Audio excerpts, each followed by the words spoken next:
Одоо өчигдөр төгөлдөр байгаа нийтээр тэмдэглэх баярын тэмдэглэлт өдрүүдөөр бид нар 9 баяраар нийт 16 хоног амарч байгаа. 2022 онд батлагдсан хөдөлмөрийн тухай хуулийн одоо нэмэлт өөрчлөлтөөр нийтээр амрах өдрүүдийг заасан болохоос за яг энэ өдрүүд баярын өдөр тааруул дараа нь яаж ажлын өдөр шийдвэрлэх үүдийг зохицуултын огт тусгаагүй орхисон.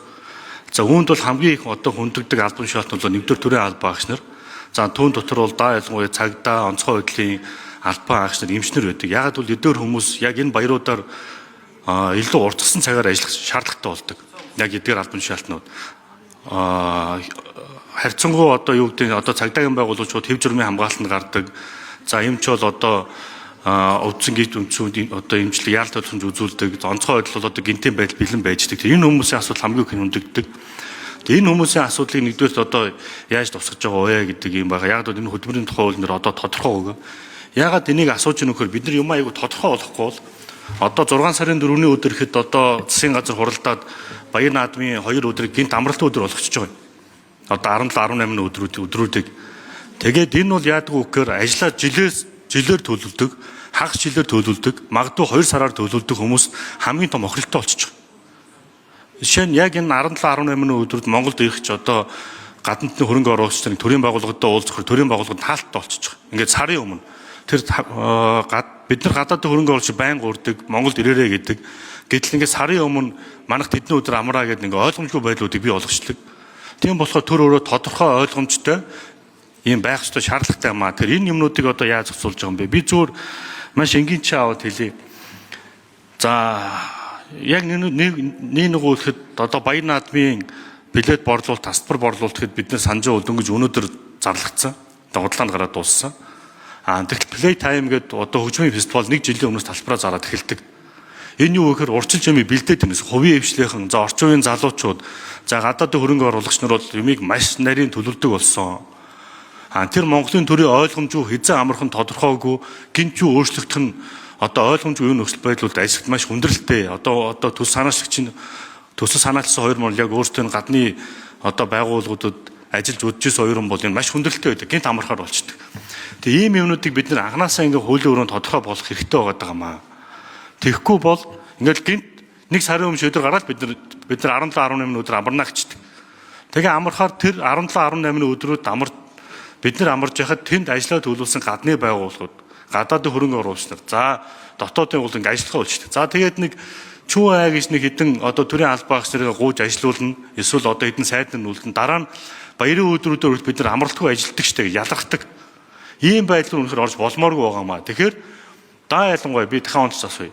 Баярын өдрүүдээр онцгойлон илүү нэмэлт цагаар ажилдаг эмч, цагдаа, онцгой байдлын албан агч нар яаж зохицуулж байгаа вэ? Эдгээр ингээд одоо огийн хөдөлмөрийн үйлдвэрч тодорхойгүй тухайн байгууллагын удирдлагт нь хэм хэмжээг нь хагас дутуу тодорхойлоод өгсөн байдаг. Гэтэл тухайн дараа нь ажлын өдөр амрах шаардлага үүсдэг. Тэгэхээр тэр хүн гэр бүлээр амарч чаддаггүй. Яг тэгвэл ажлын өдрөөр амардаг хүүхдүүд нь хичээл сургуульд явдаг, ихнэр ажилтаа байдаг гэдэг ч юм уу. Ингээд ийм одоо нөхцөл байдлууд маш их үүсдэг. Энэ дээр яаж хийж байгаа вэ гэдэг л юм асуулт байгаа. Юу нь бид нар маш тодорхой хэрэгтэй, маш тодорхой ойлгомжтой байх хэрэгтэй. Энэ бол бид нар одоо нэгэнт одоо эдийн засгийн хүндрээ бид нар алтгууруу гадаад хөрөнгө оруулалт нэмнэ гэдэг ингэж байгаа тохиолдолд бүгдийг тодорхой ойлгомжтой байхгүй бол маш хүндрэлтэй нөхцөл байдлууд энэ даа ялангуяа хувийн хвшил талдаа үүсэж байна. Би саний плей таймер чи авч хэлсэн жилийн өмнө тасалбараа зарж ин манай наадам 7 хоног 8 хоногийн тасалбараа зарж байна. Энэ бол ингээд яг менежментийн ялгаа харагдаж байгаа байхгүй юу? Энэ дээр би асуулт асуусан.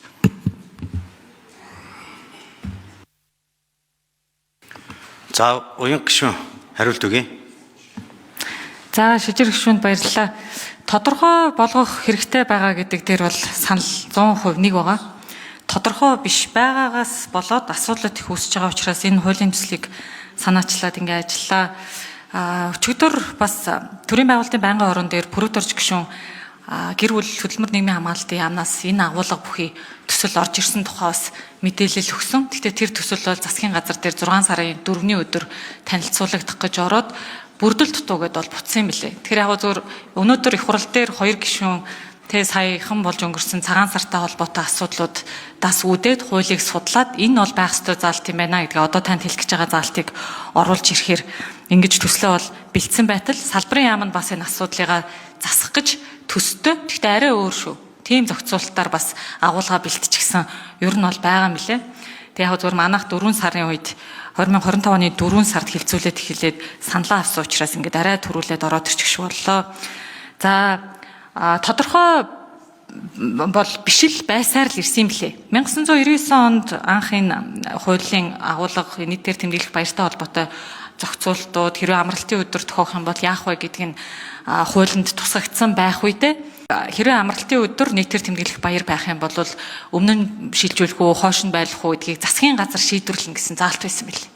Тэгээ 2022 онд болохоор хөтөлмөрийн хуулиас аваа хийсэн. Тэгэхээр засгийн газар шийдвэрлэн гээл хэн нэгний шийдвэр хэрэгтэй байхаараа л нөгөөх нь тулж гардаг, нэг жилийн өмнө мэдэгддэг, биш байдаг асуудлууд байдаг. Тэгэхээр энэ хуулийн төсөл дээр ажиллаж байгаа хавцад хуульчдтайгаа ярилцаад юу гэх нь зүв бэ гэж үтсэн гэхээр нийтээр тэмдэглэх баярын өдөр нийтээр амрах өдөртөө давхцсан бол дараагийн ажлын өдөрт шилжүүлнэ л гэж байгаа. Тэр өсөө ганц хөндөж орж ирж байгаа заалт бол энэ юм байна. Тэгэхээр энийг одоо хуулийн дээр тодорхой яаж сууж өгж байгаа гэдэгтээ одоо итгэл төгс байгаа вэ гэвэл одоо засгийн газрын шийдвэр хүлээх хэрэггүй. Одоо жишээ нь хувийн хвшлийнхэн энэ 6-гийн 4 гэсэн заалтыг хараад энэ жил одоо жишээ нь цагаан сарын одоо тэмдэглэлт өдрүүд энэ амралтын өдрүүдийг хагас сайныг ч юм уу дайрчина гэх юм бол дараагийн автоматар ажлын өдрөө тоолоод ингээд төлөвлөх бол эрхэн нэгдэж байгаа гэж харсан.